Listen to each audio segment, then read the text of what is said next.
যে প্রোগ্রামটা 40 বছর যাবত হয়ে আসে, ওই প্রোগ্রাম বন্ধ করার জন্য গেছে কোন ধরনের মানুষ বুঝি না। এই যে ধানীখোলার ইজতেমার কথা বললাম, মানে 39তম ইজতেমা, এটা প্রতি বছর হয়। এবার মিডিয়ার কারণে নাকি 2 বছর তাই মানুষ জানতে পারছে তাই, কিন্তু এই ইজতেমা হয়, এইটা বন্ধ করার জন্য প্রচেষ্টা করতে হবে, ফেসবুকে স্ট্যাটাস দিতে হবে, মিডিয়ায় বলে দিতে হবে প্রোগ্রাম বাতিল। এরা তো হলো শয়তানের চর এইগুলো সব। আল্লাহ যেন আমাদেরকে এই সমস্ত ওসওয়াসা থেকে হেফাজত করেন, আমিন ইয়া রাব্বুল আলামিন। আল্লাহ যেন। তো ওই সম্মেলনটা এবারও হচ্ছে, গত নভেম্বরে মাঝামাঝিতে প্রোগ্রামটা হয় প্রতি বছরই, এবার করতে পারেনি। তখনই ডেটটা হয়েছিল 4-5 মার্চ, আগামীকাল এবং পরশুদিন। আজকে কিভাবে ছড়িয়ে গেছে যে ইজতেমা কি বাতিল। তো এইগুলো অপপ্রচার চালানোর কিছু লোক থাকে, আর এইগুলোকে লাগায় রাখে কারা? শয়তান। হ্যাঁ, ঠিকই আছে, শয়তান লাগায় রাখে এগুলোতে। তা আপনারা তো তাদের কথায় বিভ্রান্ত হননি, আসছেন তো আপনারা আলহামদুলিল্লাহ। হয়তো আরো কিছু লোক আসতো, কিন্তু এই প্রোগ্রাম আমি যতটুকু শুনলাম যে আজকে সকাল 10টা-11টা পর্যন্ত প্রোগ্রাম হবে, এর কোনো নিশ্চয়তা ছিল না। তো যাক, আলহামদুলিল্লাহ এখানকার কিছু মানুষ খুব প্রচেষ্টা চালিয়েছেন। আমি খাস করে দোয়া করি এরকম একটা নির্ভেজাল তাওহীদ ভিত্তিক সম্মেলন বাস্তবায়ন করার জন্য যে শ্রম দিয়েছেন, সময় দিয়েছেন, আর যারা অনুমতি দিয়েছেন, আল্লাহ রাব্বুল আলামিন যেন তাদেরকে কবুল করে নেন, আমিন। আমি দ্বিতীয়ত আর একটা খবর,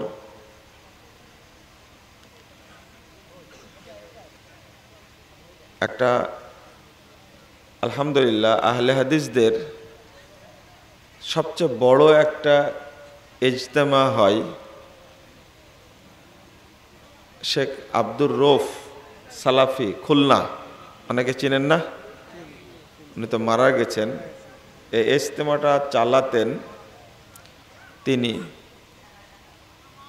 এই জাতীয় ইজতেমা হয়ে আসছে, গতটা হয়েছে 38তম, এবার হচ্ছে 39তম ইজতেমা। সেটা ময়মনসিংহের ধানীখোলা। বহু আগে থেকে ময়মনসিংহের 30 সালে সবচেয়ে আহলে হাদিস বেশি।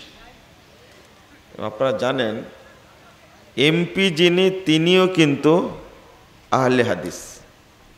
শুধু আহলে হাদিস না, তিনি মদিনা বিশ্ববিদ্যালয় থেকে পড়া একজন মাদানী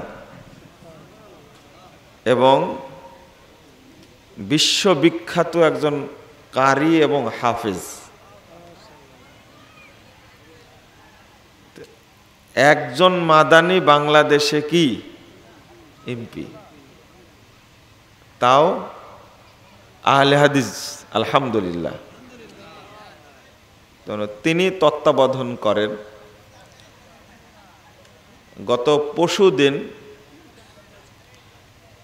আমি বাদ মাগরিব সহিহ বুখারীর দার্স দিচ্ছি, ঠিক ওই মুহূর্তে আমাকে ফোন করেছেন। প্রায় 15-16 মিনিট কথা বললেন ওই প্রোগ্রামটা উপলক্ষেই। ওখানে ইনশাল্লাহ আগামী জুমায় আমি খুতবা দিব।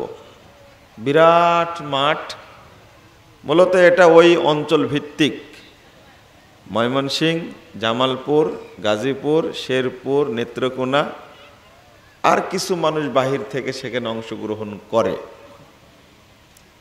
আব্দুর রৌফ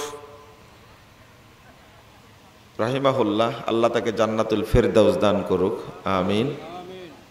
আপনারা তো সবাই চিনেন তাকে, তাই না?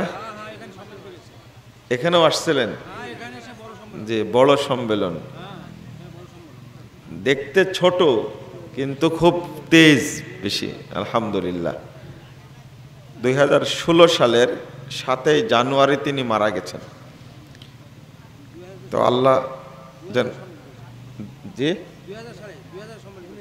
জি, তো দীর্ঘদিন অসুস্থ ছিলেন, প্রায় 14-15 বছর অসুস্থ ছিলেন।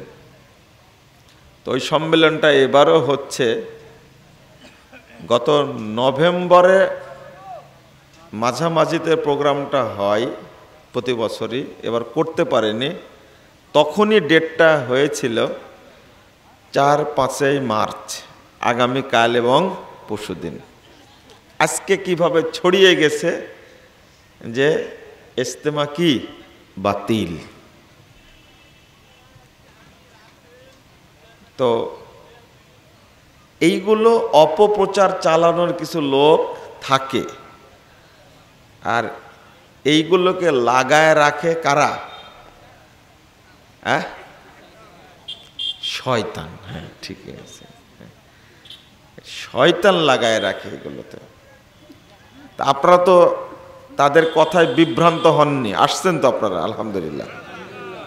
হয়তো আরো কিছু লোক আসতো, কিন্তু এই প্রোগ্রাম আমি যতটুকু শুনলাম যে আজকে সকাল 10টা-11টা পর্যন্ত প্রোগ্রাম হবে, এর কোনো নিশ্চয়তা ছিল না। তো যাক, আলহামদুলিল্লাহ এখানকার কিছু মানুষ খুব প্রচেষ্টা চালিয়েছেন।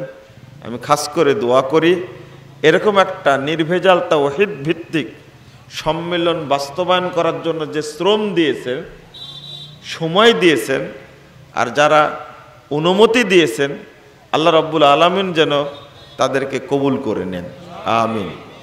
আমি চাইব আপনাদের জন্য খালেস দোয়া থাকবে, আল্লাহ যেন আপনাদের যাবতীয় বালা মুসিবত থেকে হেফাজত করেন এবং আল্লাহ যেন তার খালেস বান্দা হিসাবে কবুল করে নেন।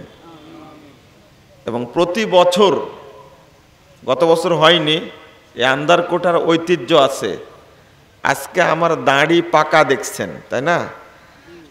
কিন্তু যখন দাড়ি অল্প একটু উঠেছে, সেই সময় এই জায়গায় প্রোগ্রাম করে গেছে, আপনাদের মনে নাই অনেকেরই। তো অনেক দিন থেকে আমি এখানের সাথে জড়িত, আর আমাকে ছাড়া এনারা প্রোগ্রাম করতেও চান না, এতই আমাকে কষ্ট দেয়। তবে আমি কষ্ট মনে করি না, আলহামদুলিল্লাহ। তাহলে আল্লাহ আপনাদেরও কবুল করুক, দোয়া করি। যে সমস্ত ভাইরা চেষ্টা চালিয়েছেন তাদেরকে বলবো প্রত্যেক বছর যেন এই সম্মেলনটা অব্যাহত থাকে। আল্লাহর কাছে দোয়াও করবেন এবং আপনারা প্রচেষ্টাও চালাবেন ইনশাআল্লাহ। এবার আপনাদের উদ্দেশ্যে দুইটি কথা। নসিহত যেটা, যখন সম্মেলনে আসবেন এরকম প্রোগ্রামে, এখন যেমন সুন্দরভাবে বসে আছেন না, বসে আপনারা আলোচনা শুনবেন, মনে থাকবে? বসে আলোচনা শুনবেন, তাতে উপকারটা কি? 4টা ফজিলত আছে। কয়টা? 4টা।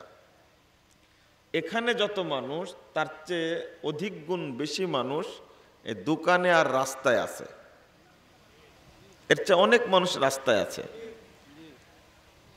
আসছেই যখন প্রোগ্রাম শোনার জন্য, তখন আল্লাহকে একটু সময় সাদাকা দেওয়ার জন্য এখানে তাদের বসা উচিত ছিল,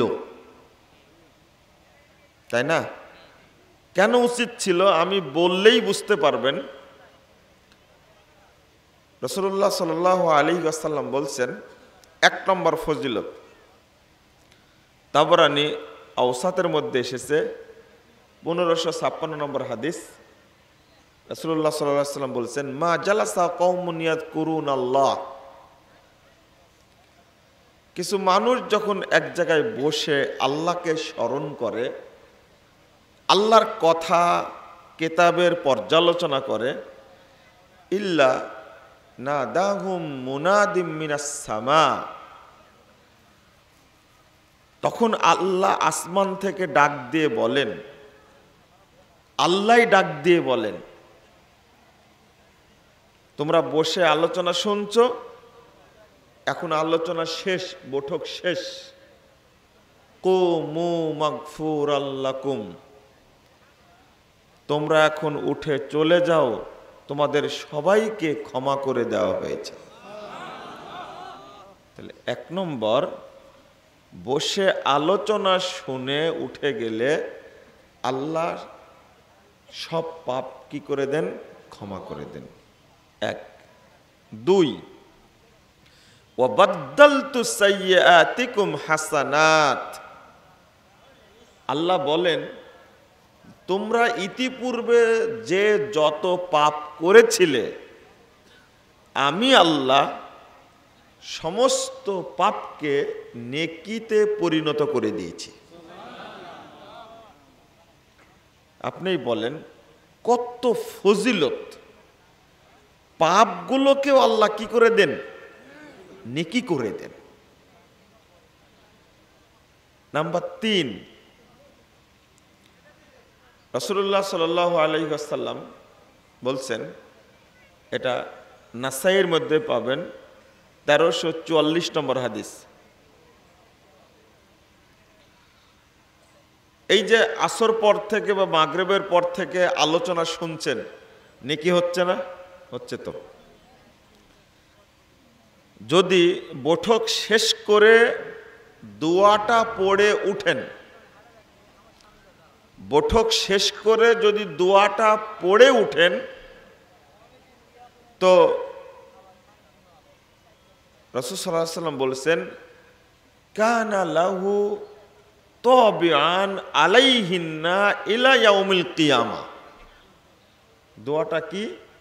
সুবহানাকাল্লাহুম্মা ওয়া বিহামদিক। সবার মুখস্থ আছে? যাদের মুখস্থ নাই মুখস্থ করবেন। ফজিলতটা কত চমৎকার, যে এই যে নেকিগুলো হলো, এই নেকিগুলো ওই দোয়া দ্বারা মোহরাঙ্কিত করা হবে এবং সিলগালা করা হবে। সিলগালা বুঝেন তো? সিলগালা করা হবে ইলা ইয়াউমিল কিয়ামা, কিয়ামত পর্যন্ত এই নেকিগুলো আর নষ্ট হবে না। সুবহানাল্লাহি ওয়া বিহামদিহি। এই নেকিগুলো আর নষ্ট হবে না।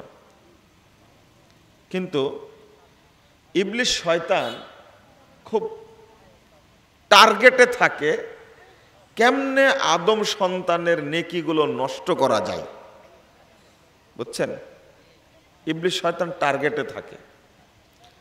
বৈঠকটা শেষ হয়ে যাবে, হয়তো আর 20 সেকেন্ড 30 সেকেন্ডের মধ্যেই দোয়াটা পড়ে দিব, ঠিক ওই মুহূর্তে ইবলিস শয়তান আপনার শরীরে, আপনার অন্তরে খোঁচা মারে, উঠ উঠ, তাড়াতাড়ি উঠ, বুঝছেন?